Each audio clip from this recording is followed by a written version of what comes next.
sharri qilaman deydigan odam bo'lsa, hech qanaqa biz tomonimizda hech qanaqa taqiq yo'q, yer ham ajratishimiz shart emas. O'sha xohlagan tochkani belgilab ishni boshlab bo'lsa bo'ladi, shartni olib kelib.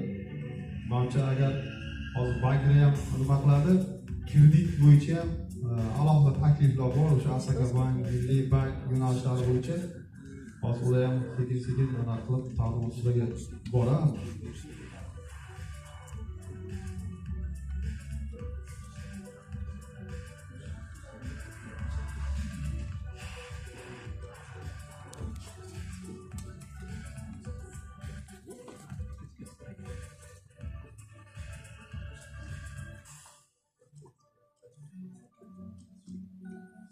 Belini xuddi do'konga o'xshab ketyapti hammasi. Asosan ekstrem aydirlarning yo'nalishdagi loyihalar bo'ladi. Do'kon endi juda ko'p bo'lmaydi, lekin butik anaqalar bo'ladi, ko'proq bo'ladi. Magazinlar, suvenir do'konlar bo'ladi. Lekin bu yerdagi obyektda ham asosan o'sha virtual realnost bor. Hammasi ekstrem aydirlarga bog'lanishi kerak.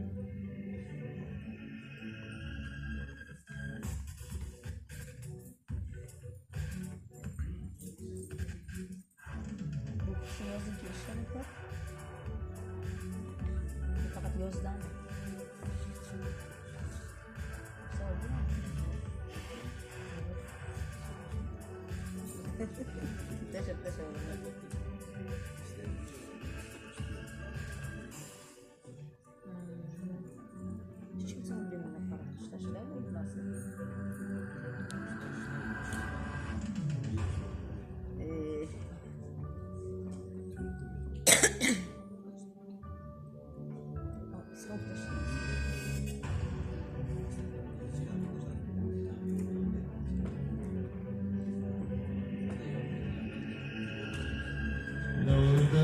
Rohatni bilasizlar, o'shada tuya suti bor.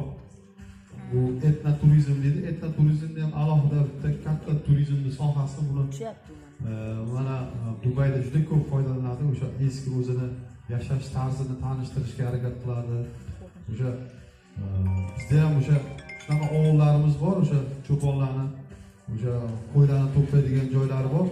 Shularga salgina madaniy ko'rinish berib, ularni yashash tarziga xalaqit qilmagan holatda o'shani tomosha qilish ham bitta turizmda.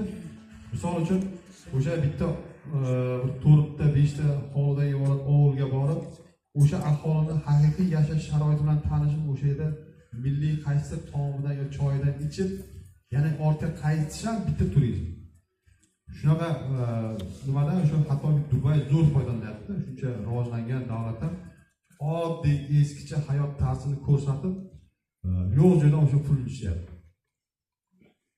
O'sha tuya bilan qaysidir ovulga sayr tashkil qilib qaytarish mumkin.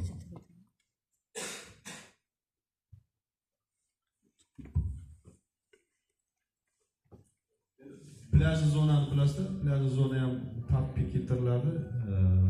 Shunaqa zamonaviy qilib. Mana bu loyiha bo'yicha men turklar bilan gaplashganimda, bizning joyimiz kichkina-ku, bu to'g'ri keladimi deganda, aytdiki, bundan ham kichkina joylarga tashkil qilganmiz. Bu hech qanaqa masala yo'q. Senga bemalol bo'ladi bu narsani qilsang degandan keyin bu o'sha videolarga qo'shilgan. Bularni ham xuddi shunday. Mana bu loyihaga hech qanaqa katta mablag' ketmaydi-da. Faqat shu sakraydigan anaqani bitta bashna qilib taqlansa, bitta shar bilan, bitta balchiq bilan yechilyapti masalan.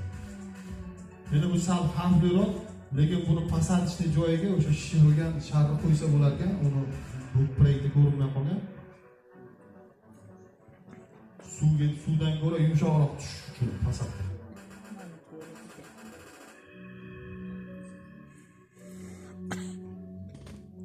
Mana oddiy o'sha qumda mana loyihalarni qilgan.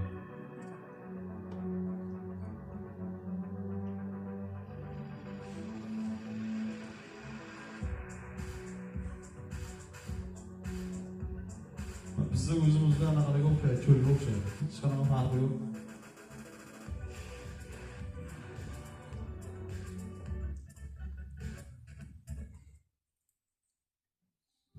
Mana bu loyihani ham, bu loyiha bo'ladi deganda bu ham bo'ladi, senga hech qanaqa masala yo'q.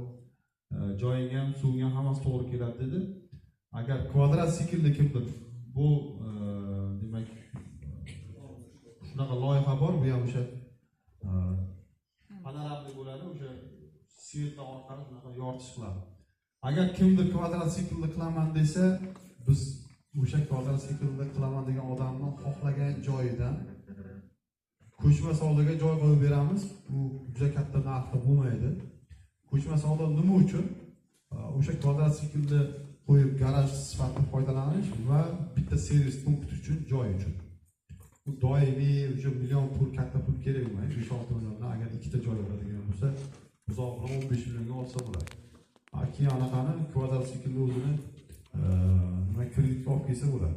Xo'p, qanday qilamiz? Cho'lni yerni ajratib berasanmi, yuradigan yo'q, shart emas. Hech qanaqa masala yo'q.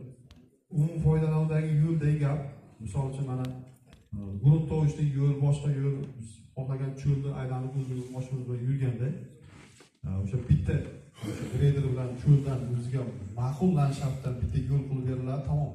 Hech qanaqa masala yo'q. Ishni boshlasa bo'ladi.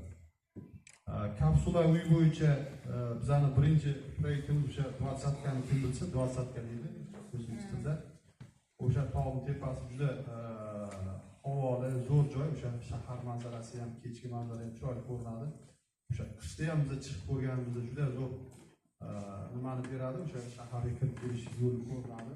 Agar kimning vaqti bo'lsa, o'sha yerdan bir tomosha qilsa, shaharda bitta boshqacha bir manzara. Agar kim kapsula uy qilaman desa, o'sha yoqdan ham qo'yib bersak bo'ladi. Uni tom bilan ham gaplashamiz. Uni ham ko'chma savdo ko'rinishida bersak bo'ladi.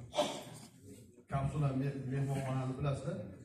Uy, mehmon uychalari o'sha konteyner ko'rinishida, hozir zamonaviy chiqib ketgan. Toshkent shahrida biz ko'rdik, o'sha Xitoyniki 500 million atrofida. Endi uni o'zimiz pulga mana 150 millionlarga chiqarib yasolsa bo'ladi. Yana bitta faktor esimdan chiqibdi. Mana bizda O'zbekistonda yosh oilalarni asal oyini o'tkazishadigan joy yo'q. To'laydigan odam bor, manzaramiz ham bor, sharoitimiz ham bor, O'zbekistonning yaxshi joylari ko'p. Lekin yosh kelin-kuyov borib asal oyini o'tkazadigan joy yo'qligidan hali Boltovoy ham, Teshovoy ham boryapti, Turkiyaga borib, pul tashib kelyapti. Agar o'sha 20 ga o'xshagan joylarni misol uchun tashkil qilib mehmonxona, mana kapsula mehmonxona bir-biridan uzoq bo'ladi, bilasizlar. Bir-biriga xalaqit qilmagan holatda 20 metr, 30 metr atrofida bitta servis punkti bo'ladi. Dastavkani ovqatni masalan shahardagi mega sentrga yoki qaysidirga bog'lash mumkin-da, hech qanaqa masala yo'q. Faqat bir kun oldin yoki ertalab zaявкani olsa, mana bitga mana yegim kelyapti desa, bir zumda muhayyo qilsa bo'ladi. Bu tomoni ham kelishdi. Faqat ozgina munosabatni o'zgartirsak, keyin o'sha asar oyiga kelgan odamga men aytgan boydagi loyihalar, 10 ta loyihani qilsak, o'zimizda hozir 7-8 ta loyiha bor. Masalan, shamol farayni ko'rsatamiz, hop, mega sentrga borar, piramidaga borar, o'sha tuya sutini ichkizamiz.